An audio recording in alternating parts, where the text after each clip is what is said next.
Assalamualaikum warahmatullahi wabarakatuh. Semoga semuanya sehat dan tetap semangat untuk menyongsong SKB tambahan atau SKB non CAT yang informasi tadi saya juga baru melihat di IG Kementerian Agama bahwa sahabat laptopnya bawa sendiri-sendiri. Kalau seperti ini berarti saya berpikir, oh ini kayaknya daring nih.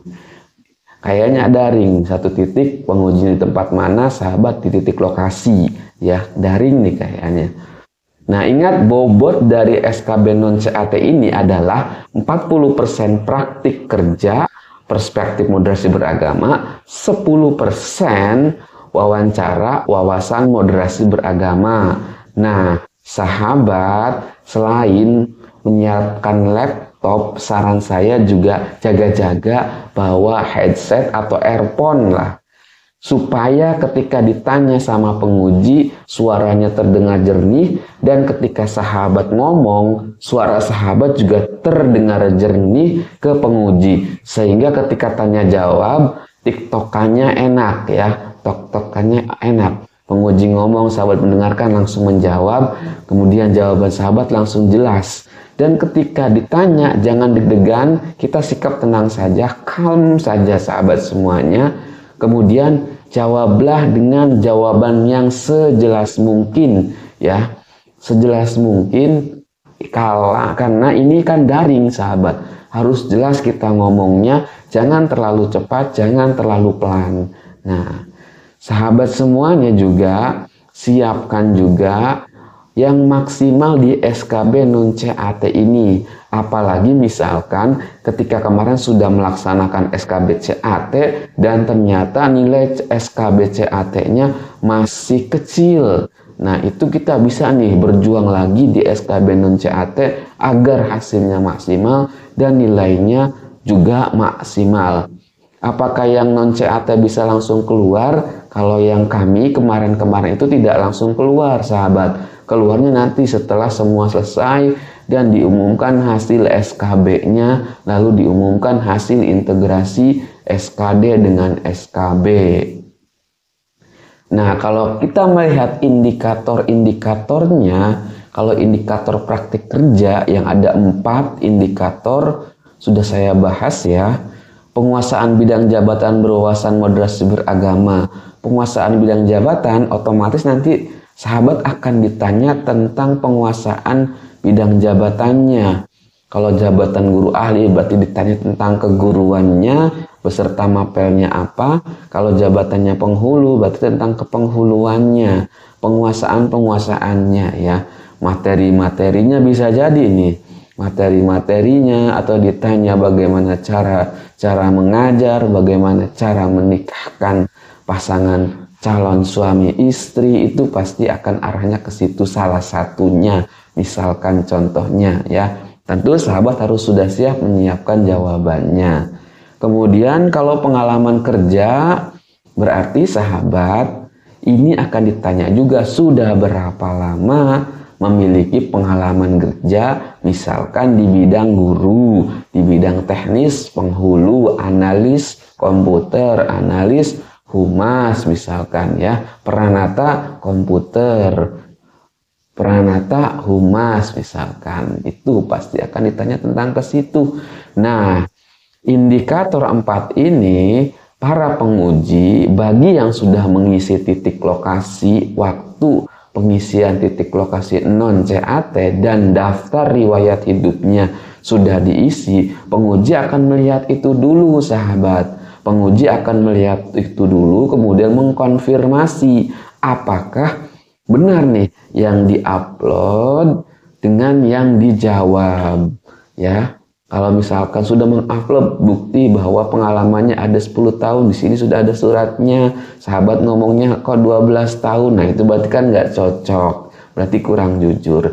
Nah, yang jadi masalah kemarin ada yang belum sempat mengisi, itu bagaimana? Nah, tenang saja sahabat, karena ini kan ada konfirmasi ulang. Nah, sahabat bisa menjelaskan. Kalau ditanya kok data kemarin tidak ada, tinggal sahabat menjelaskan, Pak, Kemarin karena websitenya itu agak sedikit gangguan karena banyak sekali yang login ke situ, sehingga saya susah untuk login dan saya hanya mencatat nih di buku atau di laptop saya tentang daftar riwayat hidup saya, dan saya akan menjelaskan sesuai dengan apa yang Bapak tanyakan tentang pengalaman saya. Seperti itu ya sahabat semuanya. Kemudian kemampuan teknologi informasi ini bisa dijelaskan dengan sahabat juga bisa membuktikan dengan sertifikat-sertifikat. Punya sertifikat Office kah, punya sertifikat komputer kah, atau punya sertifikat apa. Nah, kalau saya waktu itu membuktikan karena saya punya sertifikat mahir Office yang Excel, Word, PowerPoint, dan Access. Itu saya ada sertifikatnya, kemudian saya upload di pengisian daftar riwayat hidup, lalu dikonfirmasi lagi pengujinya. Seperti itu sih sahabat semuanya. Yang sudah cerdik pasti nanti akan ditanya, dan bisa jadi mungkin akan ditanya bagaimana bentuk sertifikat pendidiknya. Jadi siapkan saja, dibawa saja di tas kalau saran saya mah. Sebab saya ketika SKB non-CAT, jujur ya sahabat, itu saya bawa semua tuh, ada serdik, ada sertifikat-sertifikat, saya bawa semua. Ada SK-SK saya bawa semua di tas saya. Dan saya taruh di bawah, ada pengawas juga melihat, itu dibiarkan karena ini saya sudah tunjukkan, Pak, ini saya bukti-bukti pengisian daftar riwayat hidup saya pada saat pengisian non-CAT. Pada saat pengisian data non-CAT sebelum pelaksanaan sekarang. Mereka juga maklum. Itu ya sahabat semuanya. Kalau kemampuan bahasa asing, sahabat biasanya akan ditanya, bisa bahasa asing apa? Bahasa Arab kah, bahasa Inggris kah, bahasa Jerman atau Perancis?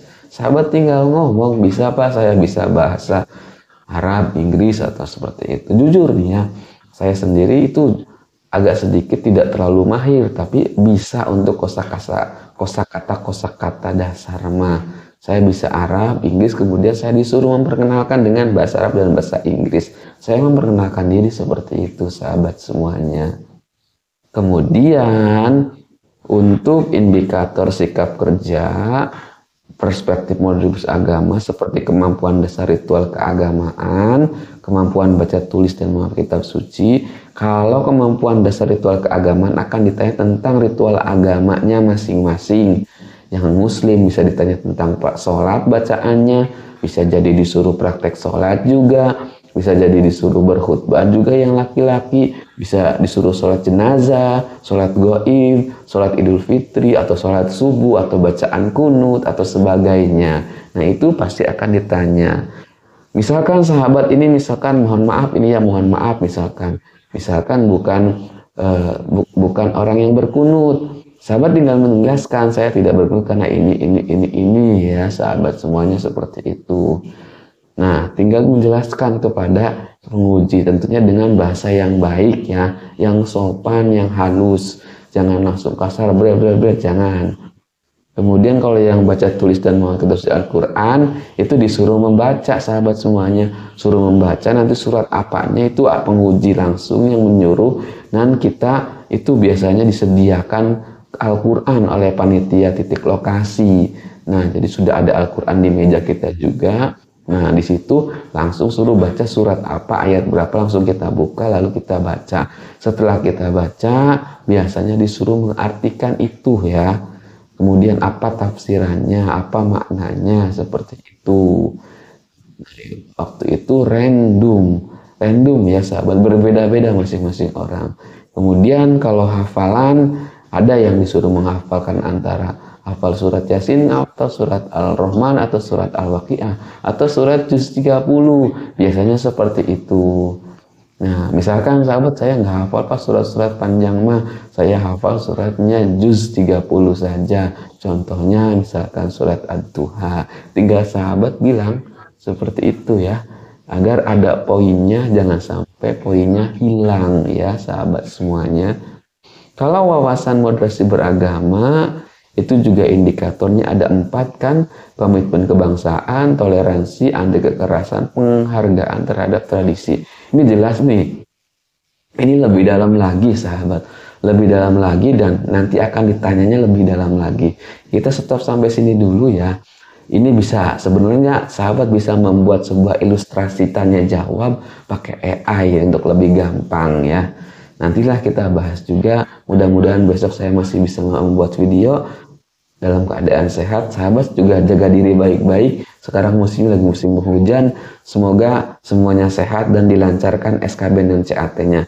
Itu informasi yang bisa saya sampaikan di video kali ini. Terima kasih banyak. Tulis di kolom komentar kalau ada yang tanyakan ya. Kalau saya sempat menjawab, pasti saya akan langsung menjawab. Assalamualaikum warahmatullahi wabarakatuh.